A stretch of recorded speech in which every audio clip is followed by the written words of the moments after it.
Good evening. I am Denise Bulat, the Executive Director of the Bi-State Regional Commission and the moderator for this informational workshop on redistricting.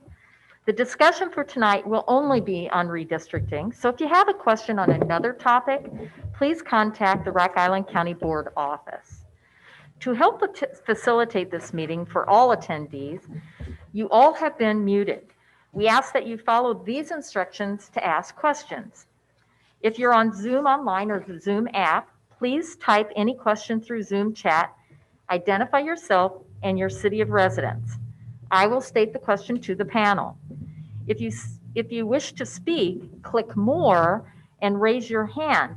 When called upon, unmute your device, identify yourself and the city of residence, and give us your question, and then please remute yourself.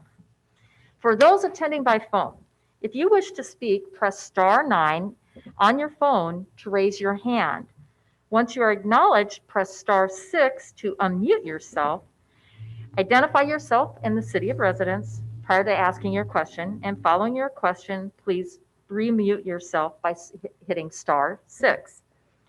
We would also like to note that we have other Rock Island County Board members attending this informational session. While they won't be speaking tonight, they are attending to listen to the questions and comments from residents of Rock Island County.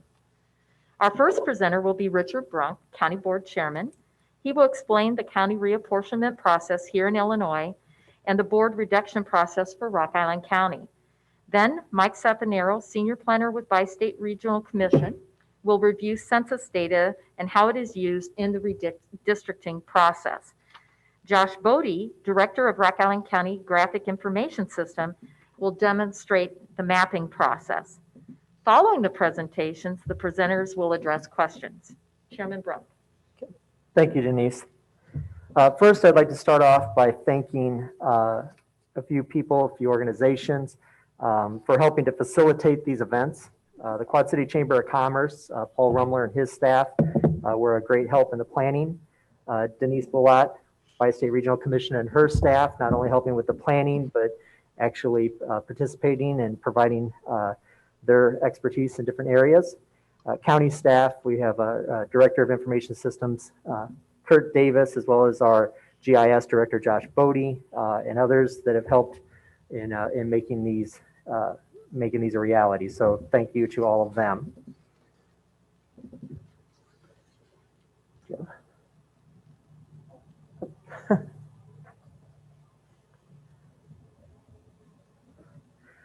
First thing I'd like to cover is Illinois State Statute. The reapportionment of county for election of county board, it's 55 ILCS 5/Division 2-3. County reapportionment is required every 10 years following the census, similar to the redrawing of the legislative maps for the state, as well as the congressional maps for the U.S. House of Representatives. Counties with a population of less than 3 million and with township form of government, which defines Rock Island County, the board must determine as part of the reapportionment process every 10 years the size of the county board to be elected, whether the board members will be elected at large or by county board districts. If the county board determines that the members shall be elected by districts, it must specify the number of districts and the number of members to be elected from each district. Whether the chairman is to be elected at large, or chairwoman, pardon me, at large or by members of the board, and the structure and amount of member compensation. State law requires that the apportionment plan be completed and filed with the office of the county clerk no later than the day after the county board's regularly scheduled July meeting. Something that Michael will touch on in a few minutes is the delay in receiving the specific census data from the 2020 census. I have reached out to some officials with the state of Illinois to see if there's any discussions going on in Springfield on how to address the delay in the census information as it relates to the deadline for the process.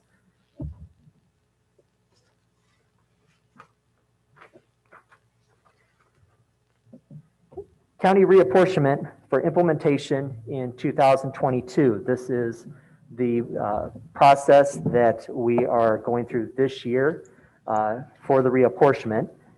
This task of working through the reapportionment has been assigned to the Governance, Health, and Administration Committee, chaired by Jeff Deppie in District 9. The committee started its work with a discussion in January, a review of all relevant information, including Census Bureau estimates from 2019, as well as a breakdown of that data based on various options for consideration. Another portion of our reapportionment plan, or process this year, I should say, is public engagement, which you are participating in this evening with the 2 virtual town halls that we have had scheduled for this week, providing the public with an opportunity to learn about the process and ask questions. In addition to this, we have invited numerous community organizations to provide their thoughts and or concerns related to the reapportionment and reduction process at a meeting to be scheduled in the coming weeks. The committee could possibly have a recommended apportionment plan to the full board as soon as April, with a map completed and approved at a later date once the detailed census data is available from the 2020 census. This slide shows some data from some comparable counties. You will see Rock Island County listed in the gold there in the center. The 4 counties above it are the counties just above us in population, and the 4 counties below it are just below us in population. And you can see the information there, the 2010 census population numbers, the 2019 census estimate numbers, as well as the number of members and how their districts are structured. And then you have the source of the various information listed at the bottom. And that's just a little good reading there, if you will. Mr. Chairman and Kurt, I did receive a chat that says the slide cannot be seen.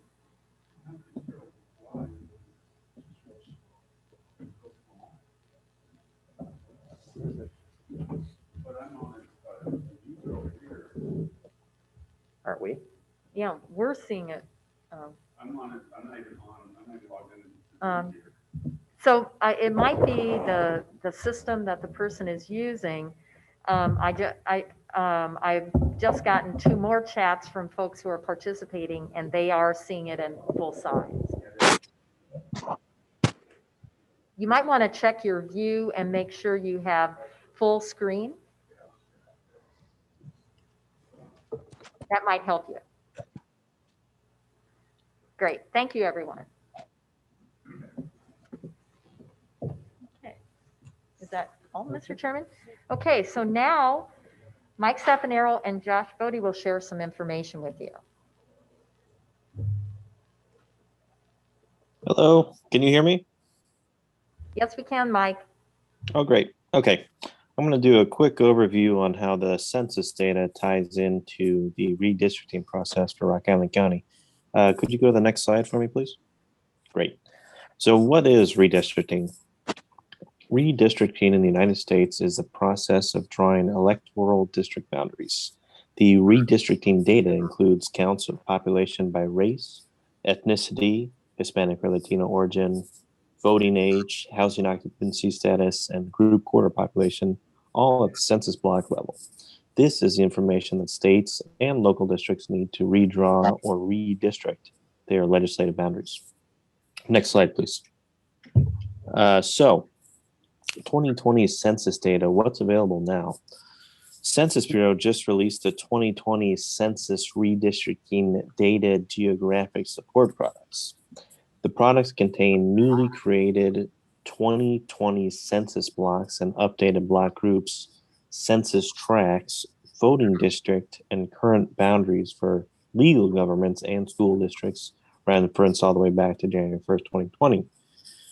However, these shapefiles, they're just geographic components. The core 2020 Tiger Line files and shapefiles do not include demographic data, but they do contain geographic entity codes, GOIDs, that can be linked to the Census Bureau's demographic data, which is available on their website.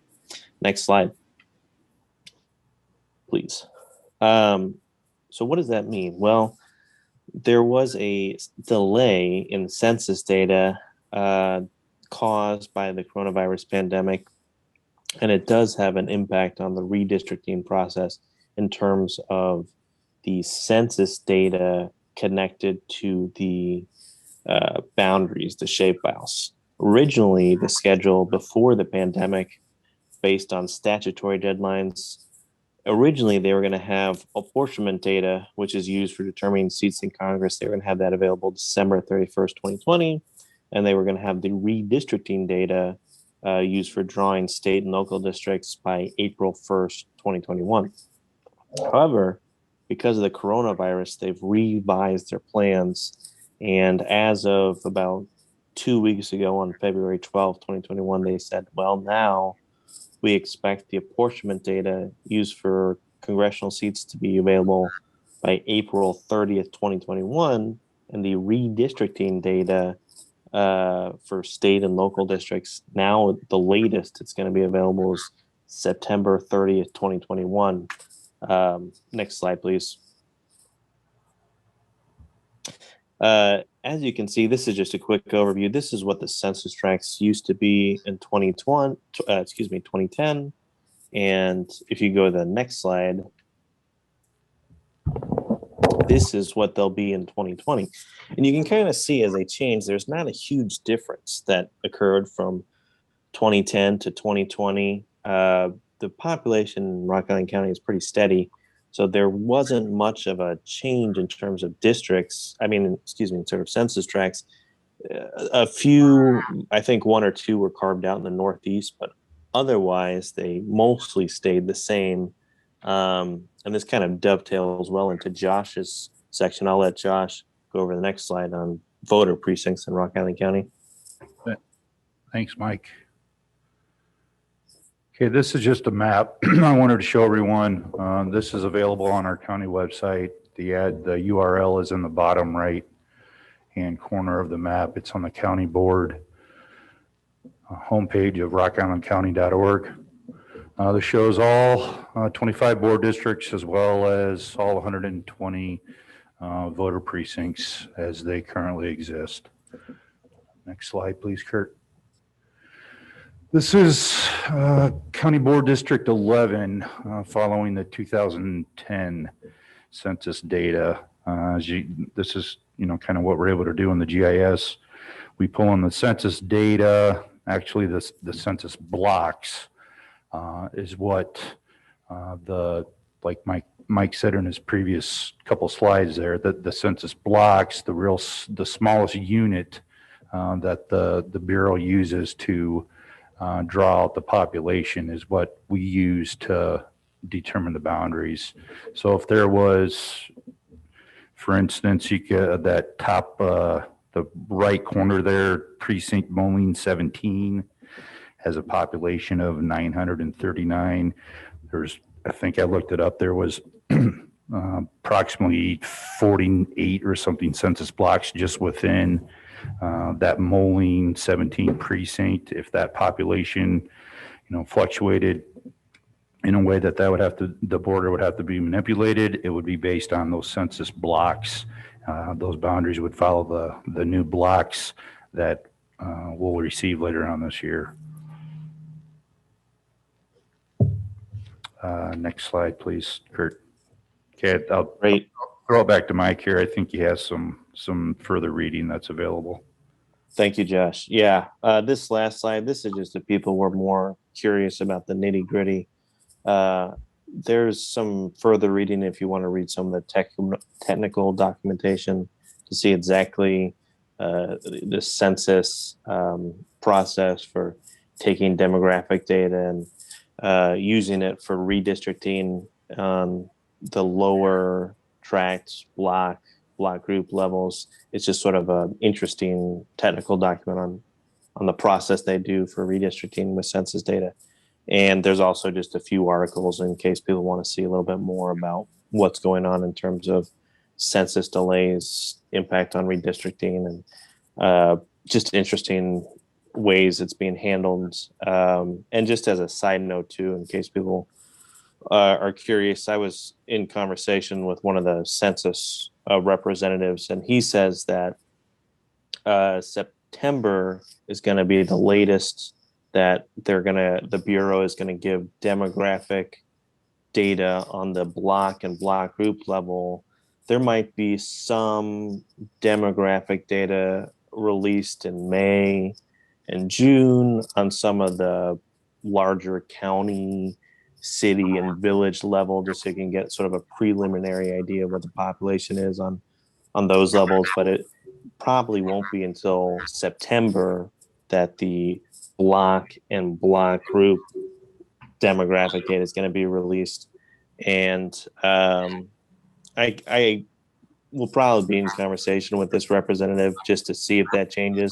But for now, that's looking like the rough timeline for when the Bureau is going to give us the really nitty gritty lower level stuff. But as for me, that sort of take cares of all the overview. So I'll just pass it back in case we want to go to Q&A now. Okay, thank you, Mike and Josh and Chairman Brunk. We will now take questions. Remember to write your questions in chat and provide your name and city of residence, or raise your hand to speak and unmute yourself. If on the phone, press *9 to raise your hand, and then when called upon, *6 to unmute yourself, then please mute yourself afterwards. So right now we did have someone who raised their hand, and it was William Kirkham. And so if we can make sure he's unmuted from the system perspective, we could answer that question first, and then we have a couple more questions coming in. So someone wanting to speak, and Mr. Kirkham. No, I was trying to figure out how to work the screen. Oh, okay. So thank you, Mr. Kirkham. Looks like you know how. Okay, thank you. Steve. I'm learning. Thank you. Steve from Silvis asks, who dictates the block size? I think that would be your question, Mike. Yeah, that's a census situation. The census sort of breaks down different levels, going from census tract as one of the mid-sized ways of looking at a county, all the way down to the block level. Typically, the block level is about 600 to 3,000 people. But if I'm understanding your question, you're asking about the block size, and that's determined. They want to have a rough distribution of 600 to 3,000 people. They try to do some geographic nature to it too. If it runs along intersections or natural geographies like a river or a certain area of land, then they'll break up blocks that way, just as long as there's roughly 600 to 3,000 people. But hopefully I'm understanding your question. If you're asking who determines the size for the voting districts, that's probably not my avenue, but that's at least how they determine sort of the census block group level or block size level. So Steve, did that answer your question?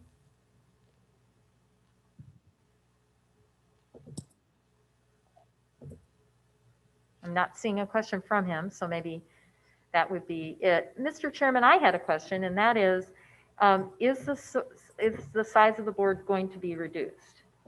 Yes, yeah, I'm very confident that we will see a plan to reduce the board for 2022 out of this process. Okay, Very thank you. confident. I obviously, can't necessarily speak for every individual board member, but if I was a betting man, yes, I'd put a hefty amount of money on it. Okay, thank you. Do we have any other questions?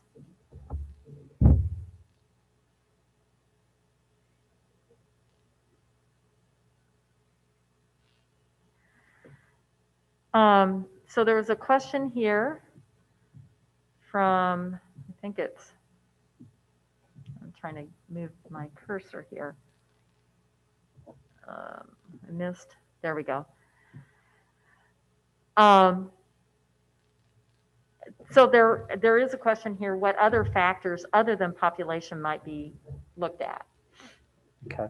Um, Race and ethnicity are also factors that have to be considered for various reasons. I'm not extremely familiar with some of the federal and state laws that also have to be considered when drawing the maps for the new districts.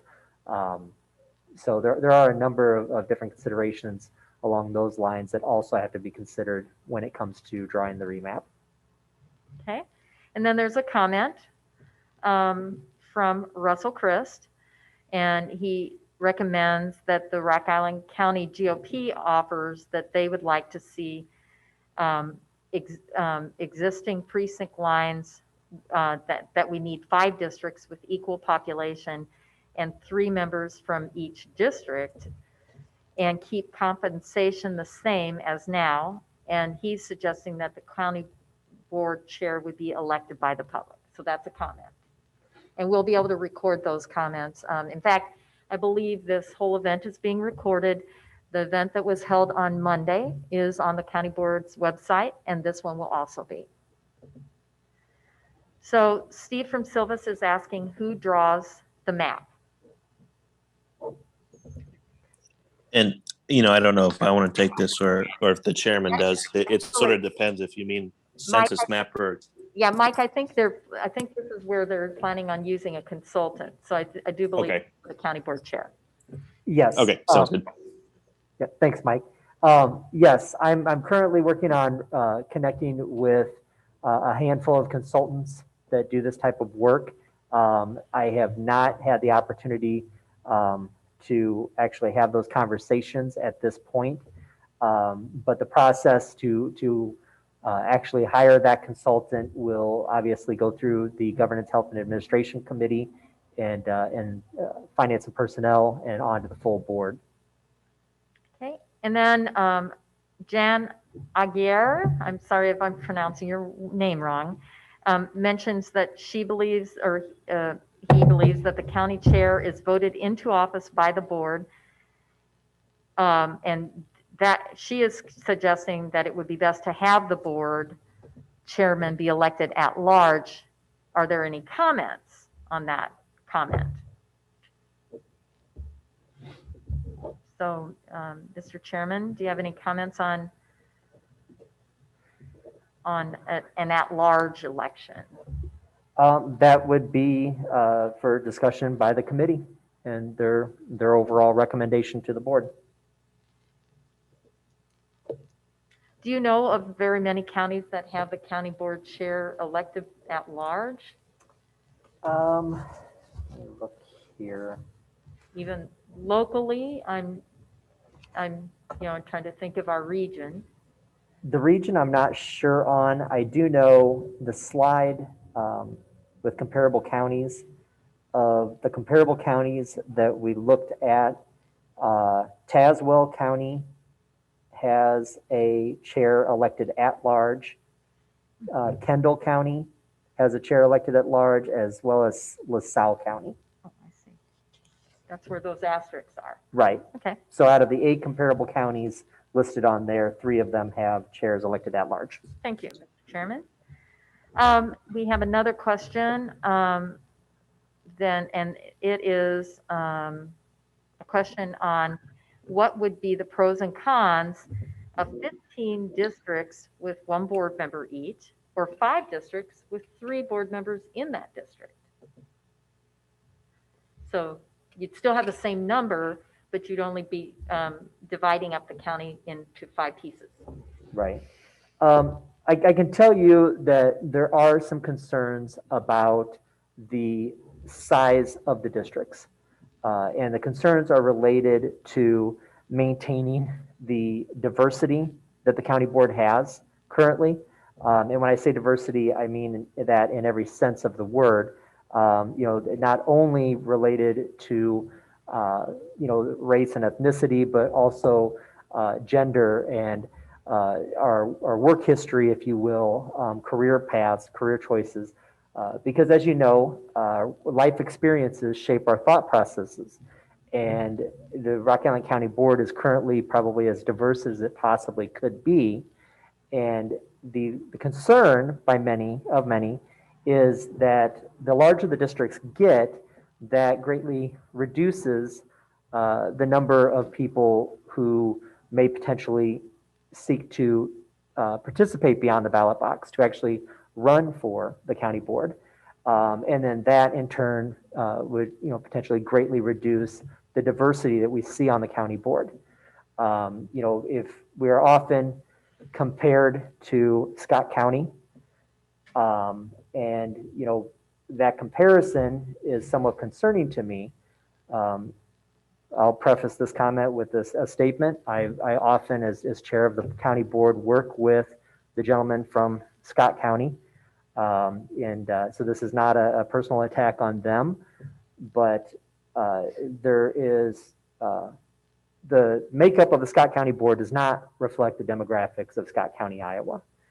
And we want to make sure that people have the opportunity. Many are concerned with making sure that people have the opportunity to participate beyond the ballot box. So I know there is some concern about the size of the districts.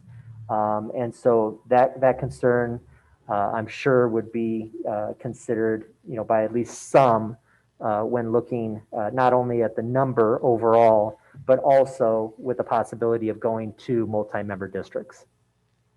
And then Philip Dennis from Rock Island asks when the board might vote on the future size of the board. How soon might that occur? Okay. Phil, as I mentioned at the top of the meeting, the committee could possibly have a recommendation to the board as early as April. And then I think you've answered this, but you might want to repeat it. Do you dictate the quantity of the districts or the number of districts? No, this is something that's being discussed by the committee openly during their, all of our meetings are public meetings. They're all open to the public, at least via Zoom at this point. So no, this is a discussion that's taking place amongst the committee members. The committee will determine a recommendation to go to the full board. Okay. And then you're being asked also, Jan Aguirre is asking what the committee, what was the name of that committee? The Governance, Health, and Administration Committee. Okay. And let's see here.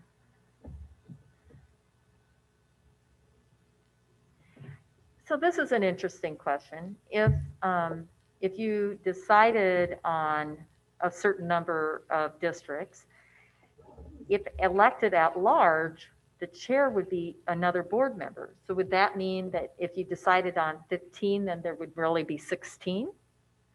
Yes, under state law, it does specify that if the chair of the board is elected at large by the electorate, that individual does not count towards the actual number of board members. Okay, that's interesting.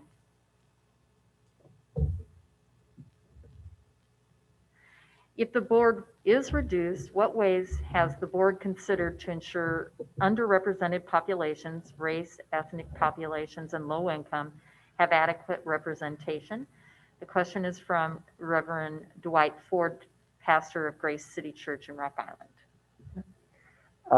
Well, I can tell you, sir, that the committee has been reviewing the census estimates from 2019. As well as the population numbers from 2010.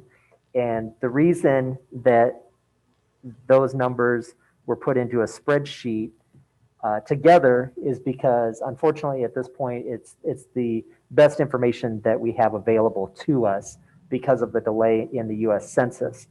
Understanding that our population ultimately, according to the 2020 census, will land somewhere in between those two numbers.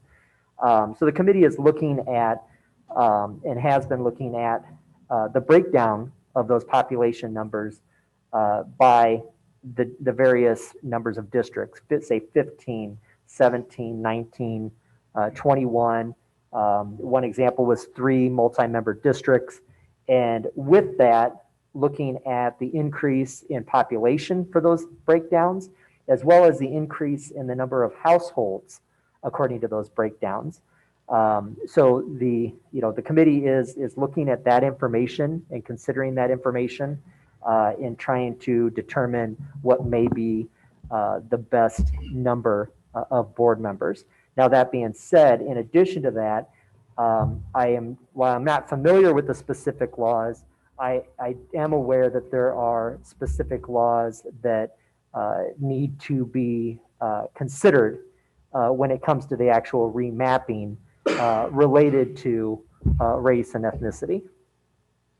Okay, and the next question, and you must have mentioned this. Steve from Silva says, define outside the ballot box. Did you use the terminology outside Yes. the ballot box? Okay. Yes, I did. Okay. So, we all know that everyone has the right and essentially the ability, hopefully, to vote. So when I refer to people being able to participate beyond the ballot box, is that for most average people, life is busy, and so in reference to the question about the size of the district, the number of members or the size of the districts with multi-member districts being considered, the ability for a lot of people to participate beyond the ballot box, and by that I mean to actually consider running for county board, dwindles as those districts get larger. The time involved in actually seeking public office, the costs, the resources that goes into it, that all is a consideration for people when they're considering whether to seek public office. And again, as the districts get larger, it takes more time, it takes more resources. I can tell you personally, it takes more energy as the districts get larger. And so that's what I meant, Steve, by participating beyond the ballot box.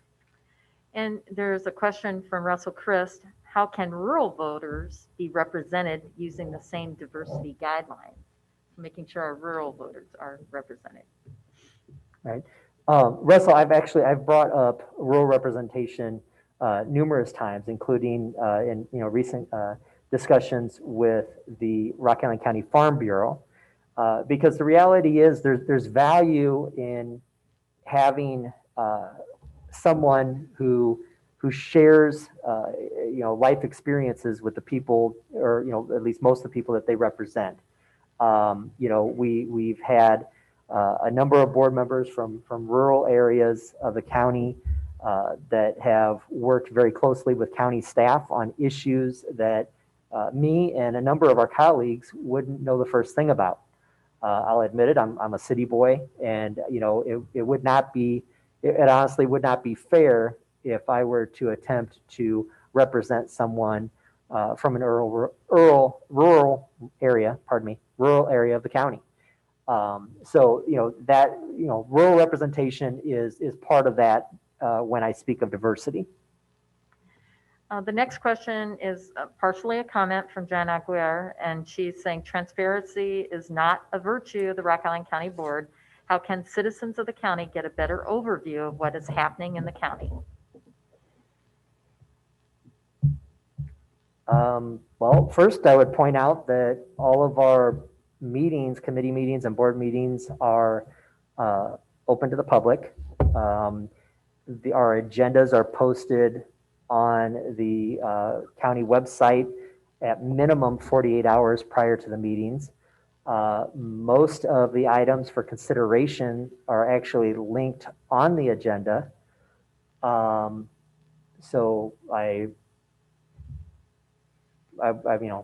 if someone has recommendations on how that can be made more readily available, I would be open to hearing those. And Russell Christ asks, how can you define equal representation for ethnic groups? Would that be based on the equal representation of ethnic groups? So would that have something to do with what the total demographics in the county are and the percent and determining the number, or how would you do that? I'll be honest, because as I mentioned, I'm not familiar with the state and federal laws Okay. related to that. I'm really not exactly sure how that has to take place. Okay. And that'll be something that, as I'm able to connect with various consultants and find out, what exactly is involved in the services that they would propose to offer, I'll learn that. So we did get a comment from Porter McNeil. He said he is working with Change Illinois, a not-for-profit that focuses on legislative and congressional redistricting. They are expecting a delay of census information, perhaps until summer. And he mentions he realizes that this might have been covered already, and we did cover the fact that we're not expecting some of the more defined demographic information, like race and ethnic information, to census block level until September, Porter. So that's one thing that we did mention. So we are hearing that there's delays, and so there are concerns about that, and an understanding that while the board could adopt, the chairman mentioned, a number and a plan, the drawing of the districts, the actual drawing, would have to wait until all that information was available. Correct. Okay. So.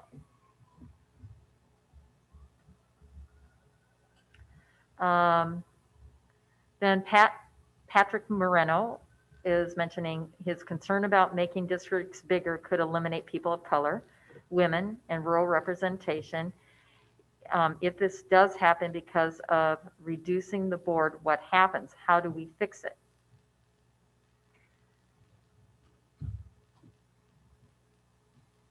Is that more of a I don't know. comment or a question? Is that rhetorical, Patrick, or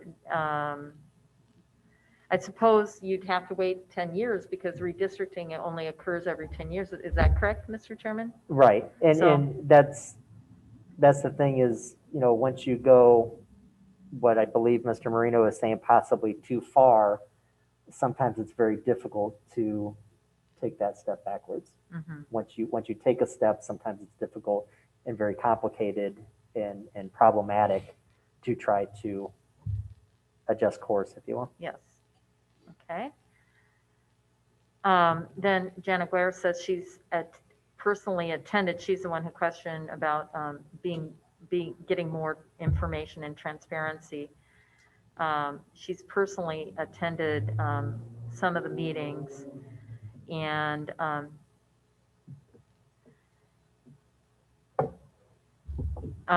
have personally attended county board members when we have, and even asked to vacate the meeting. I'm not sure, Jan, what you're saying there. I'm not understanding the wording. So maybe if you could retype that question, it's not clear. Rich Moreland that said, thank you, Mr. Chairman. As a rural member, I really appreciate your opinion that we need representation as a true part of a diverse representation. So that's from Rich Moreland. Rock Island County Board member from Cole Valley said that they wanted to mention that all county board terms expire December 2022. No one is stepping down from the board in the reduction. Drew Milkey gave us that comment.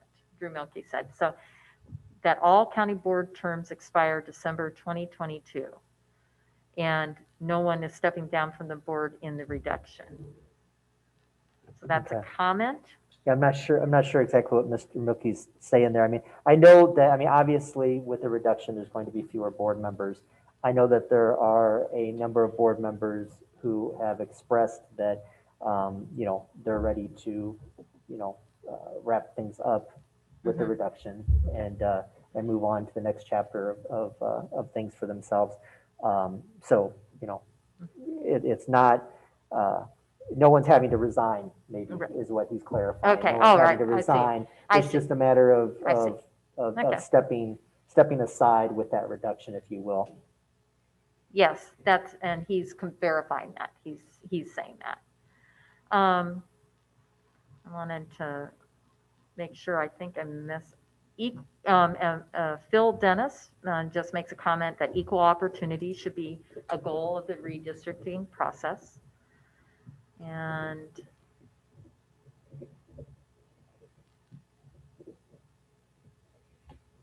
so Jan is clarifying what her question was. She's saying, we have been told at meetings that the meeting was closed to the public and we have to leave. How can that be transparent? I'm wondering if it was maybe a personnel matter, we're a Was closed this- session? Well, I was going to say, is this pre-COVID or is this since COVID?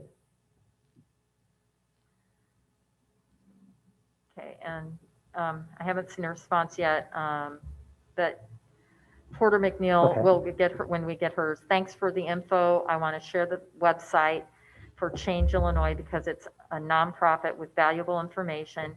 It's www.changeil.org. That's www.changeil.org. It may be a helpful resource to the county board members. Thank you, Porter. And Jan says that her issue occurred pre-COVID.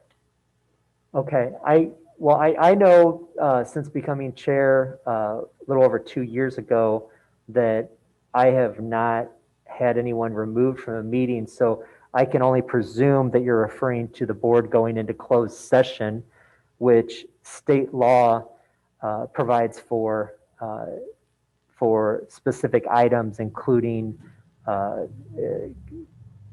employee matters and some various other matters that are specifically spelled out in state statutes. So I can only presume that you're referring to the board going into closed session for some of those matters. And we did receive a comment in response to the large district versus small. And the commenter is saying that a district representative of a larger district could and should engage everyone in that district, and it may take work, but it could still be that a good board member would be able to do that just as well as someone who represents a small district. So that's a comment by this person, and I believe that was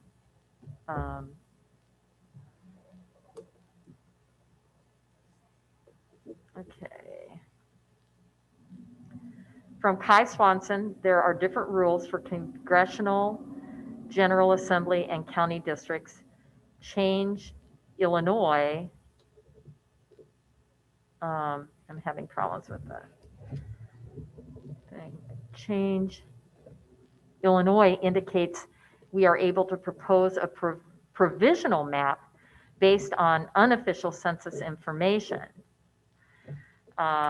So like an initial map, and that's being, apparently that information is on the Change Illinois site. So I suppose that would be something you could verify with your consultant and make a decision if you wanted to. And I would be interested in knowing also what the numbers are based on.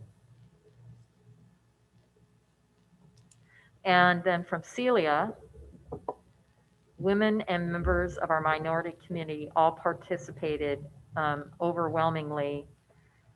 And this is not moving. Trying to get it to move, it's stuck. Overwhelmingly in the vote to reduce the size of the board. I'm very confident that this board could find a path to equal representation for all citizens with a 15-member board. So that's a comment from Celia. And then I don't. So then Steve from Silvas has typed his name, but I don't see any. Okay. But I don't see any questions, Steve. But we got another question from Russell Christ. What the advantages to changes for women and minorities from the current number of districts?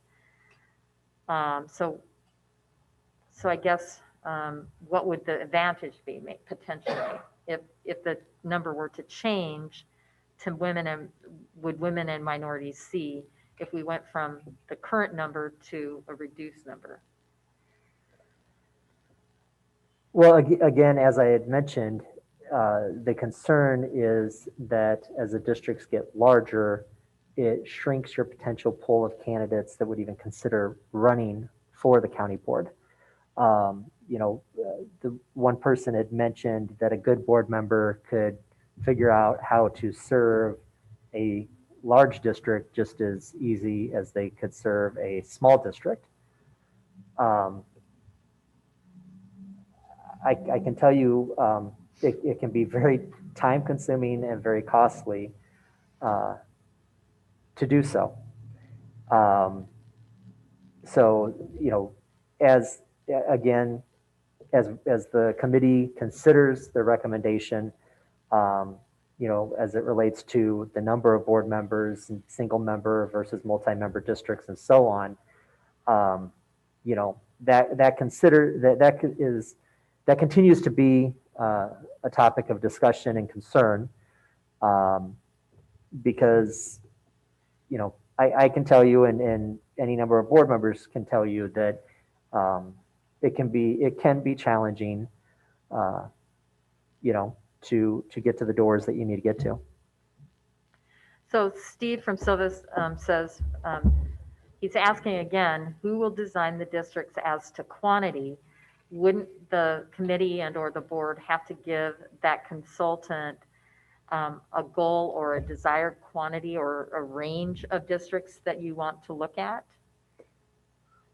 The number of districts, as I mentioned, could be determined. A recommendation could actually be to the board as soon as April. The consultant would not start working on the map until after that time. So yes, that consultant would be given a number for the districts. As far as the quantity, were they referring to population? The number of Just districts. the number of districts. Will they yes. be told, we're kind of looking at this or something like that, so that they have a direction from you? At that point, when the consultant is hired, the board will have determined via a resolution what the number would be. Okay, so the consultant is really being hired to draw the districts. Correct. Using the census data once you receive it, but the committee will come up with a plan as to direction for the consultant. Right, and that, Okay. that recommendation will be forwarded to the full board for the full board final ultimately decision. make the final decision, yes. So then there's a question, is the consultant being considered locally or out of town? At this time, I have not actually made contact with these consultants. So there is no consultant at this point even being considered, if you will. I still need to make contact with them to even potentially put them into consideration for the committee. And there's a question, how much, do you have a sense of how much the consultant might be paid? No, we don't at this point. And then an Alice Trailer is saying, let's see, is the 15 districts, in her opinion, pro smaller area to be better able to represent, pro less cost to run a campaign. 5 districts, con more cost to run a campaign, con time consuming to represent a large district. So Alice Trailer is saying 15 districts, she's got a couple pros, and for just 5 districts, that question came up earlier, some con. Thank you. And then, okay, so Steve from Silvis is saying, once that decision is made, the number that is being recommended to the board, to please make it clear in the county information, broadcast it, make sure it's publicly known everywhere with the county, so. Right. Well, we'll definitely, we have been adding information to our county homepage. The slides from this week's presentation will be added to the homepage tomorrow. And I can, while we cannot control what the media reports on, I'm pretty confident that they will report on the apportionment plan. Okay. I think that's it for questions thus far. Are there any last questions? It's about time to close the meeting. Are there any last questions that someone didn't ask that they'd like to ask? Okay, there's a hand raised. Can you see that? And I'm not, oh, here, let me.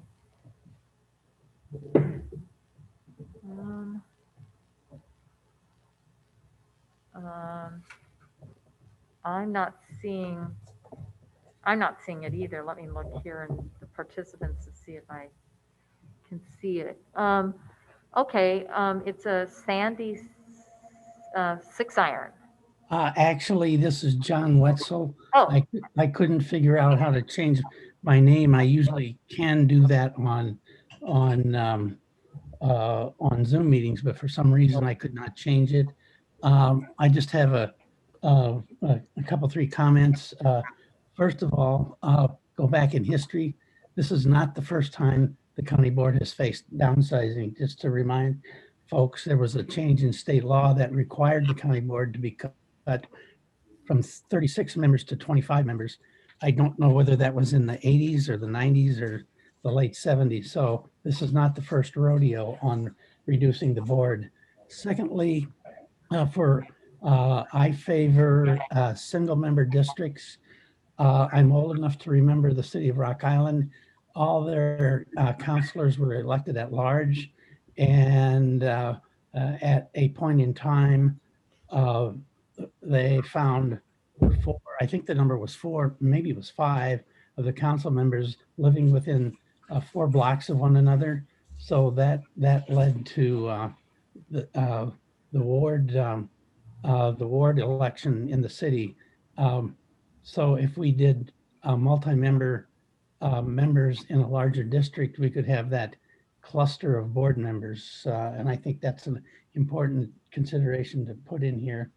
The last thought, just for everybody's edification, while we're talking not much population loss between 2010 and now, we have lost almost 15% of our population since 1980. We were at 165,000 in 1980, and the 2019 estimate was 141.8, and it looks like it's a downward trend. So I think we need to keep that in mind as well. Thank you for allowing me to comment. thank you, John. Steve from Silvas makes a comment. He would like to see you do another forum as the process goes on to report on the status of your process. So he's recommending that. And Drew Milkey is stating that he thinks it was in the early 70s when downsizing was considered based on a new state constitution. And I'm trying to get further down here. And Russell Chris is Russell Chris is asking John's name. His name, John Wetzel. John Wetzel was John's name.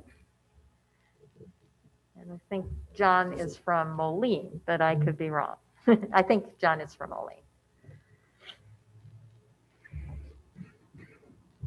So, do we have any other questions? We're getting close to closing time. So, I think there's one new message here. Okay, and it was just a thank you, so, okay. Well, with that, Mr. Chairman, I think we could close the meeting. We haven't received any other questions. All right. Well, With that, I would like to thank everyone for attending. Thank those that participated with comments and questions. Please know that the committee is reviewing as much relevant information as possible to ensure that this is done in a way that is in the best interest of all county residents. So, thank you again. Good night, everyone. Thank you.